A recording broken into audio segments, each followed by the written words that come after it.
Production.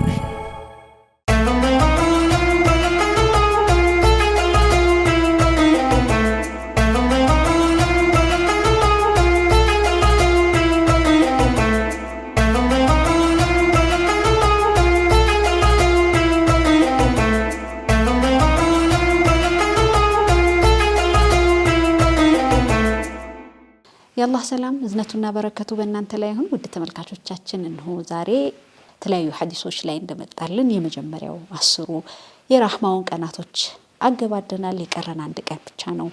በዚህ ቀን ላይ እንደው ከቁርአን መውረጃ ጋር ተያይዞ ያሉ ሐሳቦችን ወደ እናንተ አደርሳችኋለሁ። ረሱላህ ሰለም ጋር እንደው እዛ ዘመን ላይ እንሄድና ከቁርአን መውረድ ጋር ተያይዞ የነበሩ ሐሎችን እና የኸዲጃን የህይወት ገጽታ እንደዚሁም ምላሾቿን ለማየት እንሞክራለን። ረሱል ሰለላሁ ዐለይሂ ወሰለም መጀመሪያ ሰዓት ላይ ልክ ወህዩ የወረደ ሰዓት ላይ በጣም በሚያስፈራ ልክ ከጋር አልሂራ ጅብሪል በታያቸው ጊዜና ኢቅራ ብሎ እንትን ባላቸው ጊዜ በጣም ፈርተው ደንግጠው ሰውነታቸው እየተርበደበደ ከኺራ ዋሻ እስከ ኸዲጃ ቤት ረጅም መንገድ ያስኬዳል። የሰዓታት መንገድ የሚያስኬድ ቦታ ነውና ያንን ሁሉ መንገድ በፍርሃት ወደ ሌላ ወደ ማንም አጋር አልመጡም። ረሱል ሰለላሁ ዐለይሂ ወሰለም ሮጠው ወደ ኸዲጃ እናታችን ኸዲጃ ጋር ነው የመጡትና ረጅም የሆነውን መንገድ ግን ሲጓዙ በፍርሃት ነበር። አስባችሁታል? ለ2 ሰዓት ሙሉ ወይም ከዛ በላይ ከዛ ላላነሰ ሰዓት በእግር ተጉዛችሁ የማይበርድ ፍርሃት ማለት ነው። የማይበርድ ድንጋጤ አይታችሁ ከሆነ ሰው ውስጡ ሲደነግጥ ወይም ደግሞ የሆነ እልህ ሐሳብ የተጠራቀመ ነገር ሲኖርና በጣም ኢሞሽናል ሆኖ ስሜታዊ ሆኖ ነገሮች በጣም ሲገኑበት የእግር ጉዞ ነው የሚመከረው ስሜቱን ተንፈስ ለማድረግ። ነገር ግን ረሱሉ ያን ያህል መንገድ ተጉዘው እንኳን ያልበረደ ስሜት ነበር። እናም ኸዲጃ ጋር ይመጣሉ።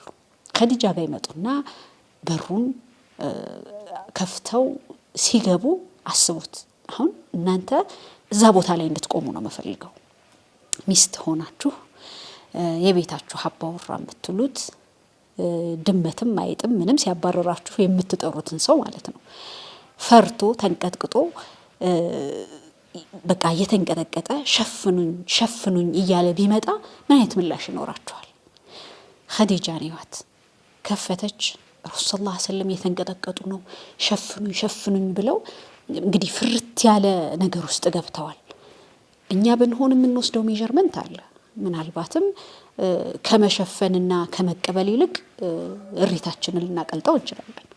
ከዛ ባለፈ ግን ምን ያህል በቃ የተረጋጋችና የሊደርሺፕ የሊድ የማድረግ ነገሮችን ማኔጅ የማድረግ አቅሟ ምን ያህል ከፍ ያለች ሴት መሆኗን እናያለን እዚህ ጋርና በሩን ከፍታ ስታያቸው በዛ መልክ ነው ያሉትና ምንም ነገር አላነገረቻቸውም። ቀላል ሊመስል ይችላል። ነገር ግን አይታችሁ ከሆነ በወንዶች ባህሪ ወንዶች ጋር የሆነ ችግር ሲፈጠር ጉዳዮቻቸውን ራሳቸው ጋር መፍታት ይፈልጋሉ። አውጥተው አያወሩ እና እንድትነግሯቸው መነዝነዝም መጨቅጨቅም ላይፈልጉ ይችላሉ። እዛ ሰዓት ላይ ዝም መባልን ነው የሚፈልጉትና ኸዲጃ ያደረገችው ያለን ነው። ዝም ብላ የሚፈልጉትን ነገር ብቻ አደረጋችላቸው። ሸፈነቻቸው፣ ነገሮቹ እንዲረጋጉ ማለት ነው። ለዛ ረጅም መንገድ ሲጓዙ ያልተረጋጉት ረሱል ሰለላሁ ዐለይሂ ወሰለም ኸዲጃ ጋር መጥተው በተወሰነ ሰዓታት ውስጥ እርግጥ አሉ ማለት ነው። ከዛ በኋላ የሆነውን ነገር ለኸዲጃ ይነግሯታል። መንገራቸው ጋር የምናየው ሐሳብ አለ። ብዙ ጊዜ ወንዶች ውስጥ የተሰማቸውን ነገር ሊያወሩ ሊጫወቱ ይችላሉ። ነገር ግን ፍርሃታቸውን ግን መናገር አይፈልጉም። ፍርሃትን ፈርቻለሁ ብለው መናገር አይፈልጉም። ያንን ነገር ከተናገሩ በጣም ለሚያምኑት ሰው መሆን አለበት። ኸዲጃ በረሱሉ ልብ ውስጥ እንግዲህ ምን ያህል የታማኝነት ቦታ እንዳላት ነው የምናየው። እና ለራሴ ሰግቻለሁ ይሏታል ነብዩ ሰለላሁ ዐለይሂ ወሰለም። እና እኔ በጣም የሚገርመኝ እንደው እሳቸውስ ለነብይነት የታጩ ለ40 ዓመት ላይ ነው የነብይ ንቡዋው የመጣውና ለ40 ዓመት አላህ Subhanahu Wa Ta'ala ሲሰራቸው የነበሩ ሰው ናቸው። ኸዲጃ ግን ከአንዳንድ ጊዜ አልወሰደባትም። ከላ ነው ያለቻቸው፣ በፍጹም አለቻቸው ነብዩ ሰለላሁ ዐለይሂ ወሰለም። የቂኗን እዩ፣ በባሏ ላይ ያላትን የቂን በአላህ ላይ ያላትን የቂን ተመልከቱ። በፍጹም አላህ አይተውህም። ጊዜ አልወሰደችም እኮ ለራሴ ፈራሁ ብለው ሲነግሯት ማለት ነው። እኛ ብንሆን ባለቤቶቻችን እንደው ለራሳችን ፈራን ብለን ምን ሆነህ ነው የምትፈራው? ያረከው ስራ ነው እንዲሆን ከሆነ ልንል እንችላለን። እሷ የመለሰችበትን መንገድ እዩ።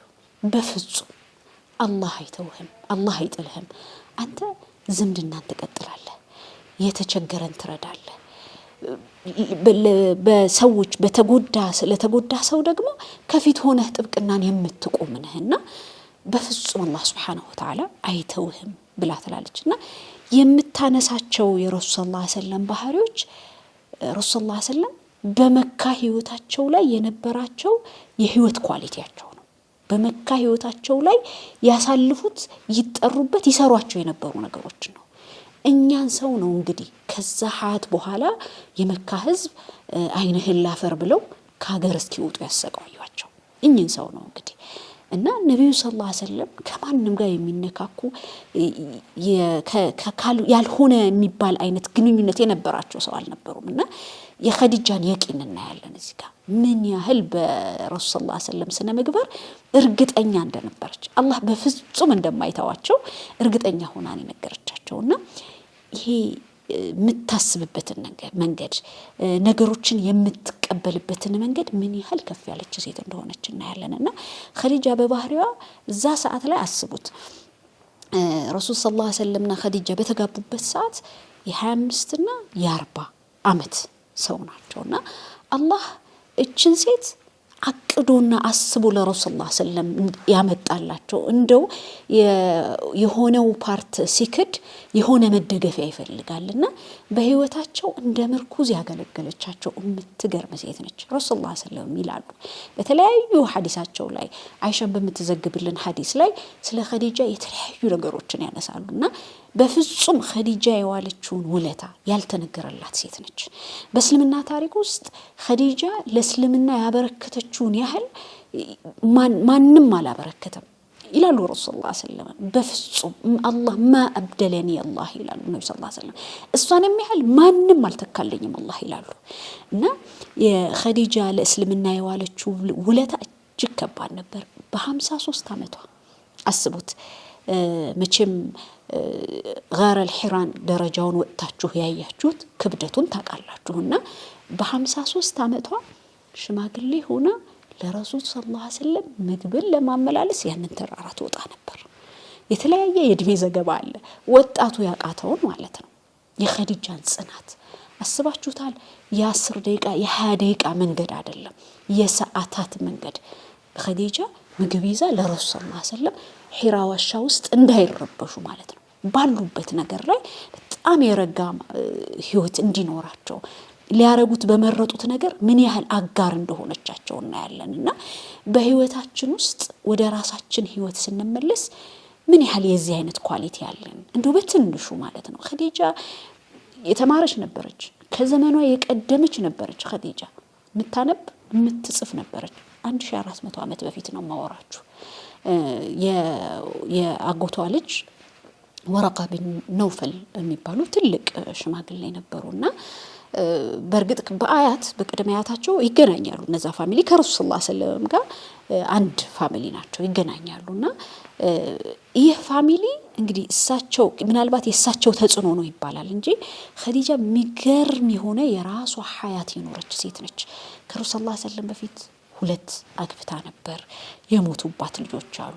በኢስላም ሂደት ውስጥ ፊዳ የሆነቻቸው በጣም ብዙ ነገሮች አሉ። ንብረቷን፣ ክብሯን ልክ ወህዩ ሲመጣኮ ረሱል ሰለላሁ ዐለይሂ ወሰለም ሲያዋክቧቸው ኸዲጃ እዛ ቦታ ላይ እነ ሸይባ እነ ዑቅባ ጠይቀዋት እንደዛ የምትለመን ሴት እንዳልነበረች መውጫና መግቢያ ሳጥተው የምትሰደብ ሴት ሆና ነበር። ረሱል ሰለላሁ ዐለይሂ ወሰለም ጋር ወህይ ስለመጣ ነብይ ነኝ ስላሉ ማለት ነው። ስለዚህ ይሄ ሐያታቸው በአጠቃላይ የኸዲጃን ህይወት ስናይ ምን ያህል ፓወርፉል የነበረች ሴት ለእስልምና የከፈለችውን ዋጋና የሷን ዩኒክ አቅም ደግሞ እናይበታለን። እንግዲህ ወደ ራሳችን ህይወት መልሰን እኛ በዚህ ልክ እንደው ምን ያህሉን ነን የሚለው ግምገማ ውስጥ የሚያስገባን ታሪክ ነው። ስለ ኸዲጃ የተለያዩ ሀሳቦችን በሌሎች ፕሮግራሞች ወደ እናንተ ማደርሰው ነው የሚሆነው። እንግዲህ የዛሬው የረመዳን ጥቅላችን ርዝቅ ከሰፋላት ከነበረች ርዝቋን ሁሉ ደግሞ ለእስላም ካወጣች እህት ጋር ቆይተናል። እናታችን ኸዲጃ ጋር የኛንም ርዝቅ እንደው አላህ አስፍቶት ልክ እንደሷ በእስልምና መንገድ ላይ እንድናወጣ ጠንከር ያለ ዱዓ ሁሌ የምናነሳት በጣም አጭር የሆነች ከፊቷ ሌሎች ዱዓዎችን አስከትለን ሁሌም ግን ልንረሳው የማይገባው አንድ ሐሳብ ወደ እናንተ አደርሳለሁ። እሱም ወሁወ ኸይሩ ራዚቂን ነው። አላህ ሱብሓነሁ ወተዓላ ሪዝቅን ከሚሰጡ ሁሉ የተሻለ ነው። ሰው ሪዝቅ ሊሰጠን ይችላል። የሆነ አካል ሪዝቅ ሊሰጠን ይችላል። ምን በላው ምን ጠጣው ትምህርትም የሚሰጥ ሪዝቅ የሚባለው ነገር ሰፊ ስለሆነ ማለት ነው። ከራዚቆች ሁሉ ግን አላህ ኸይሩ ራዚቂን በጣም የተሻለው ሪዝቅን ከሚሰጡ አካላቶች የተሻለውና የበላዩ ጠቅለል ያለውንም ማንም ሊሰጠን የማይችለውን ሪዝቅም ሊሰጠን የሚችለው አላህ ለውና ሁወ ኸይሩ ራዚቂን የሚለውን ዱዓ ሁሌ እያነሳን አላህ ከርዛቆች ሁሉ የተሻለ ነው እያለን እሱን እያወደስን አላህን ልንለማመነው ኸይር የሆነ ሐላል የሆነ ርዝቅን ወደኛ እንዲያስገባ በዛም ከሚጠቀሙበት እንዲያረገን አላህን ልንማጸን ይገባል ነው። የአላህ ሰላም በእናንተ ላይ ይሁን።